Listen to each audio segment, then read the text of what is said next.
Bismillahirrahmanirrahim. Assalamualaikum warahmatullahi wabarakatuh. Alhamdulillah, wassalatu wassalamu ala rasulillah.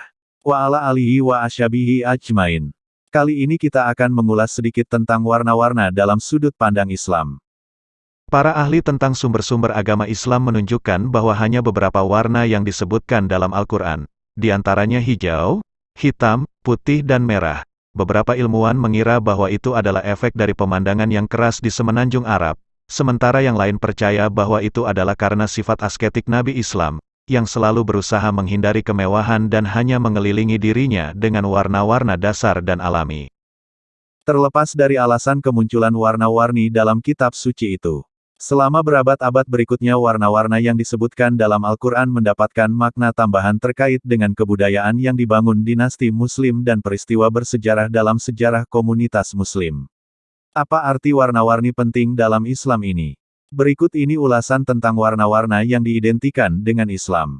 Warna hijau. Tidak ada keraguan bahwa hijau tradisional adalah warna yang paling penting dalam Islam. Dan maknanya memiliki dasar agama dan sejarah. Pertama, warna muncul dalam Al-Quran dalam konteks surga yang digambarkan oleh kitab suci Islam sebagai taman hijau yang rimbun yang penuh dengan vegetasi yang subur. Kedua, itu adalah satu-satunya warna yang dikaitkan dengan Muslim selama masa hidup Nabi Muhammad SAW. Para peneliti berspekulasi bahwa hijau itu seharusnya menjadi karakteristik orang Quraisy, suku tempat Nabi datang. Sumber juga menyebutkan bahwa hijau seharusnya menjadi warna favoritnya, dan bahwa Nabi Muhammad SAW sendiri terlihat mengenakan sorban hijau. Bukti bahwa hijau mulai dikaitkan dengan Islam sangat awal juga ditemukan di sumber-sumber abad pertengahan lainnya. Pada abad ke-7-8, warna hijau melambangkan dinasti Umayyah, dinasti Muslim pertama yang memerintah hingga 750. Setelah itu, hijau akan diambil alih oleh dinasti Fatimiyah Muslim yang memerintah di Afrika Utara sampai abad ke-12. Seperti beberapa sejarawan berpendapat, tentara salib di Timur Tengah menghindari mengenakan warna hijau agar tidak keliru untuk tentara-tentara Muslim. Di Turki Ottoman juga, pemakaian warna hijau, terutama surban warna ini, disediakan untuk beberapa kepribadian paling terkemuka, terutama yang mengaku terkait dengan Nabi Muhammad SAW. Hingga saat ini, bagi umat Islam di Timur Tengah, hijau dikaitkan dengan keluarga Nabi. Saat ini, hijau juga dianggap sebagai salah satu warna pan-Arab. Karenanya keberadaannya pada sebagian besar bendera negara di wilayah tersebut terlepas dari detail putih, bendera Arab Saudi dan Pakistan benar-benar hijau. Dalam budaya Arab, hijau melambangkan kehidupan dan kesuburan sampai hari ini. Dalam Al-Quran, setidak-tidaknya warna ini disebutkan 9 kali. Surat dan ayat Al-Quran yang memuat penyebutan warna ini, di antaranya. Pertama, maka kami keluarkan dari tumbuh-tumbuhan itu tanaman yang menghijau. Kami keluarkan dari tanaman yang menghijau itu butir yang banyak. Quran, Surah Al-An'am, ayat 99.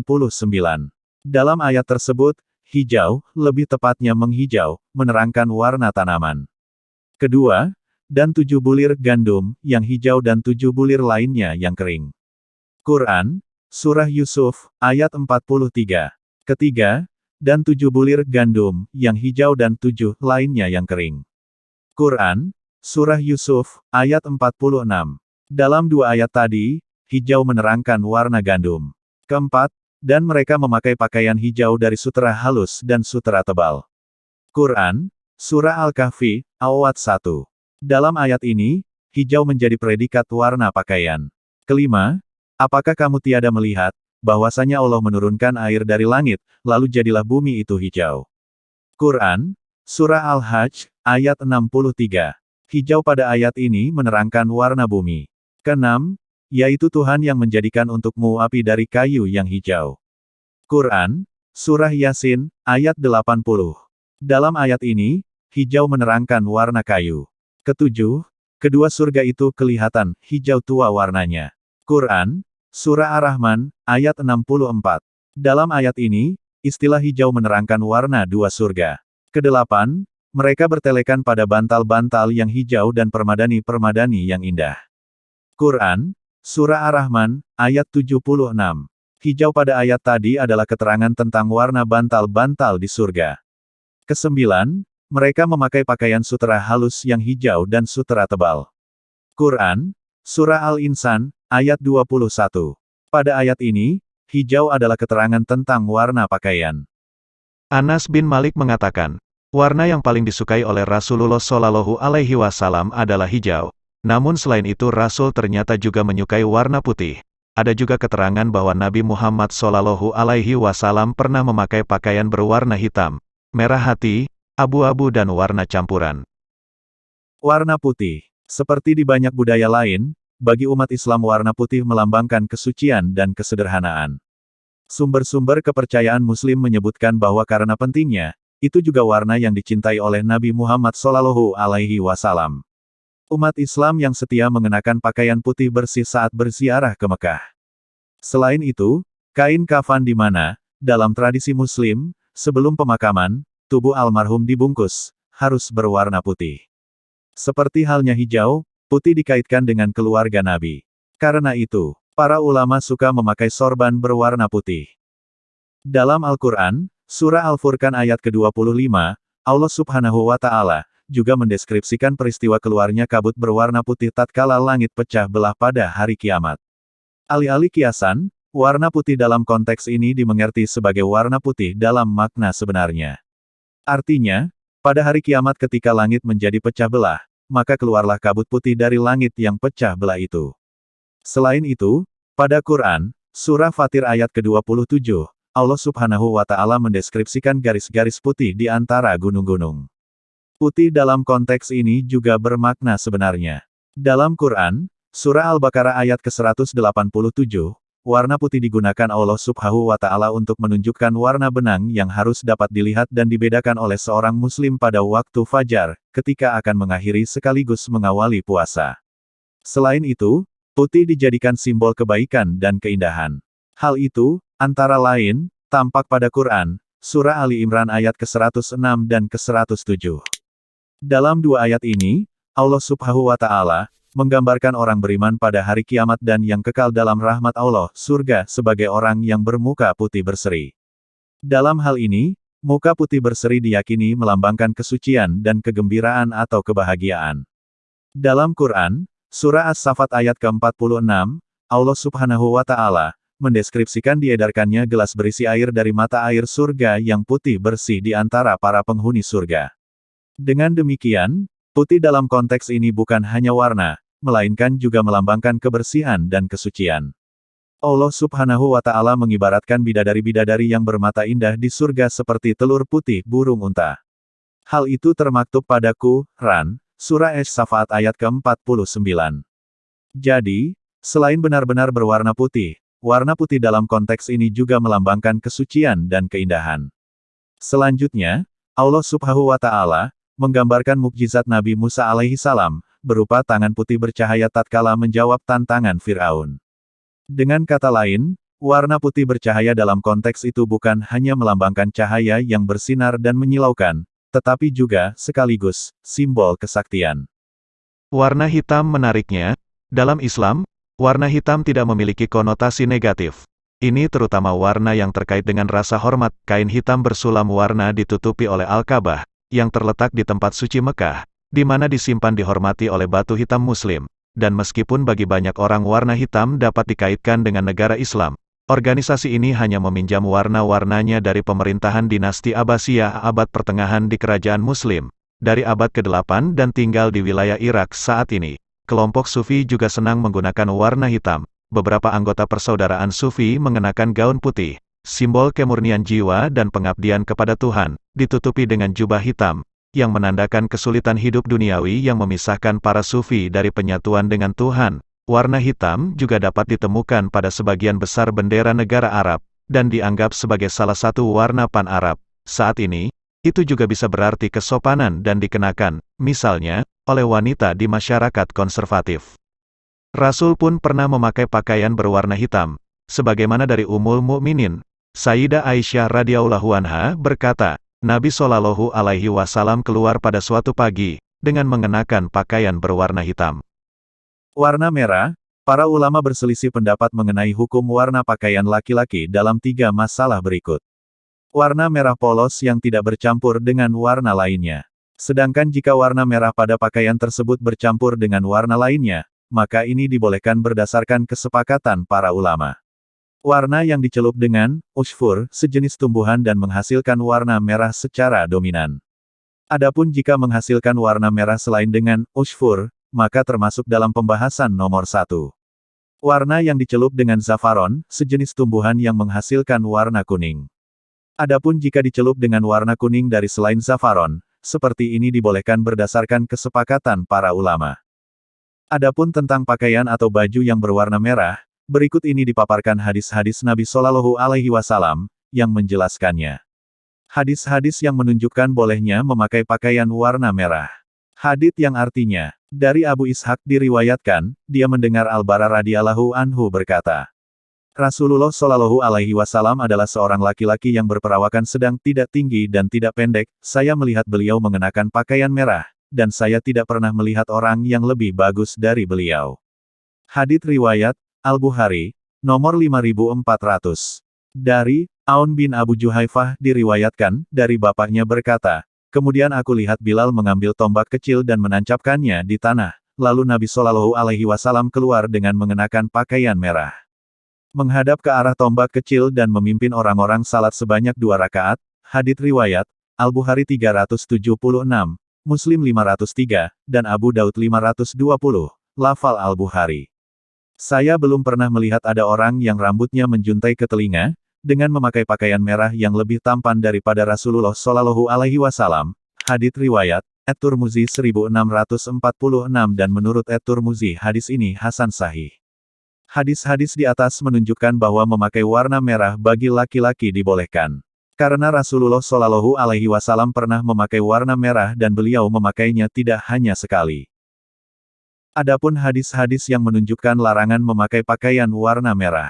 Telah menceritakan kepada kami Adam. Telah menceritakan kepada kami Syubah. Telah menceritakan kepada kami Asy'ats bin Sulaim, dia berkata, saya mendengar Muawiyah bin Suwaid bin Muqarrin berkata, saya mendengar Bara bin Azib radhiyallahu anhuma berkata, Nabi Shallallahu Alaihi Wasallam melarang kami 7 perkara. Beliau melarang kami mengenakan cincin dari emas, atau kalung dari emas, memakai kain sutera, istibrak, dibaj, mitsarah hamra, kasih, sejenis kain sutera campuran, dan tempat air dari perak. Hadits riwayat Al-Bukhari nomor 5414. Al-Mayatsir, jamak dari kata mitsarah, semacam karpet kecil terbuat dari sutera dengan campuran katun, yang digunakan oleh penunggang onta untuk duduk. Keterangan Dr. Mustafa Baga, Takhlik Sahih Al-Bukhari 7/24. Al-Mayatsir, berdasarkan keterangan di atas, bukan pakaian tapi karpet untuk duduk. Al-Kasi, baju yang benangnya campuran antara katun dan sutera, dinisbahkan kepada daerah pembuatnya Al-Kasi yang berada di Mesir.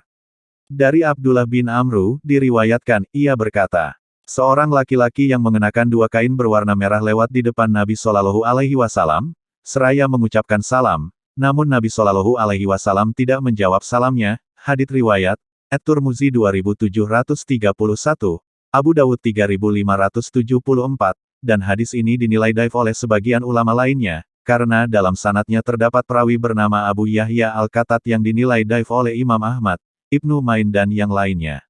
Dan kenapa Nabi tidak menjawab salamnya, hanya Allah Subhanahu wa Ta'ala dan Rasul-Nya yang tahu. Adapun mengenai laki-laki mengenakan pakaian warna merah, penjelasan ini terdapat dalam kitab Fathul Bari, 10/318 yang disebutkan, dari Abdullah bin Amr, dia berkata, Rasulullah Shallallahu Alaihi Wasallam melihat aku memakai 2 pakaian bercelup dengan muashfar, lalu beliau berkata sesungguhnya ini salah satu dari pakaian-pakaian orang kafir, karena itu jangan engkau pakai. Dalam lafal lain, Nabi melihatku mengenakan kain yang dicelup dengan usfur, maka Nabi bersabda, apakah ibumu memerintahkan untuk memakai ini? Aku berkata, apakah kucuci saja? Beliau bersabda, bahkan bakar saja. Hadits riwayat Muslim. Menurut penjelasan Ibnu Hajar, kebanyakan kain yang dicelup dengan usfur itu berwarna merah. Dalam hadis di atas Nabi mengatakan, apakah ibumu memerintahkanmu untuk memakai ini? Hal ini menunjukkan pakaian berwarna merah adalah pakaian khas perempuan sehingga tidak boleh dipakai laki-laki. Sedangkan perintah Nabi untuk membakarnya, menurut Imam An-Nawawi adalah sebagai bentuk hukuman dan pelarangan keras terhadap pelaku dan yang lainnya agar tidak melakukan hal yang sama. Dari hadis di atas juga bisa kita simpulkan bahwa maksud pelarangan Nabi karena pakaian warna merah adalah ciri khas warna pakaian orang kafir.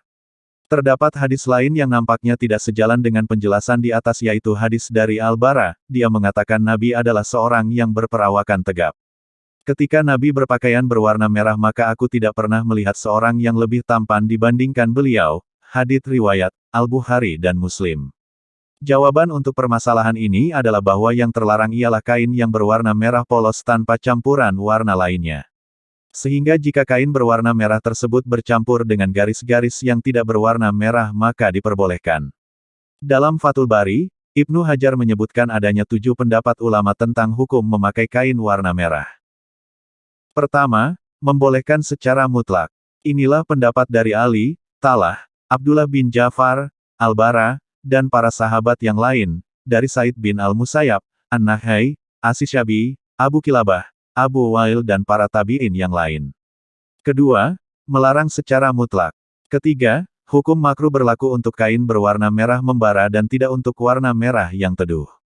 Pendapat ini dinukil dari Atta, Taus dan Mujahid. Berdasarkan hadis dari Ibn Umar tentang Al-Mufadam. Keempat, hukum makruh berlaku untuk semua kain berwarna merah jika dipakai dengan maksud semata berhias atau mencari popularitas namun diperbolehkan jika dipakai di rumah dan untuk pakaian kerja. Pendapat ini dinukil dari Ibnu Abbas. Kelima, diperbolehkan jika dicelup dengan warna merah saat berupa kain baru kemudian ditenun dan terlarang jika dicelup setelah berupa tenunan. Inilah pendapat yang dicenderungi oleh Al-Hatabi. Keenam, larangan hanya berlaku untuk kain yang dicelup dengan menggunakan bahan usfur karena itulah yang dilarang dalam hadis sedangkan bahan pencelup selainnya tidaklah terlarang.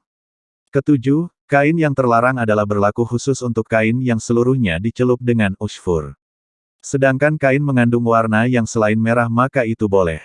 Inilah makna yang tepat untuk hadis-hadis yang nampaknya membolehkan kain berwarna merah, karena tenunan Yaman yang biasa Nabi kenakan itu umumnya memiliki garis-garis berwarna merah dan selain merah.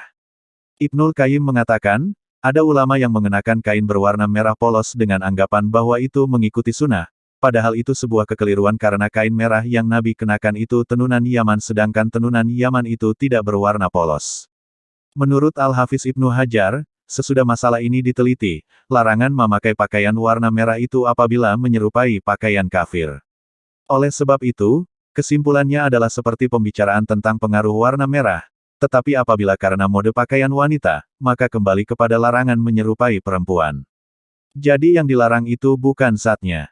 Apabila karena ingin kemasyhuran atau menjatuhkan kehormatan, maka larangan itu karena hal tersebut. Tetapi apabila tidak karena demikian, maka tidak dilarang, Allah dan Rasul-Nya lebih mengetahui. Adapun kuning, selain merah dan biru, kuning adalah salah satu dari 3 warna primer.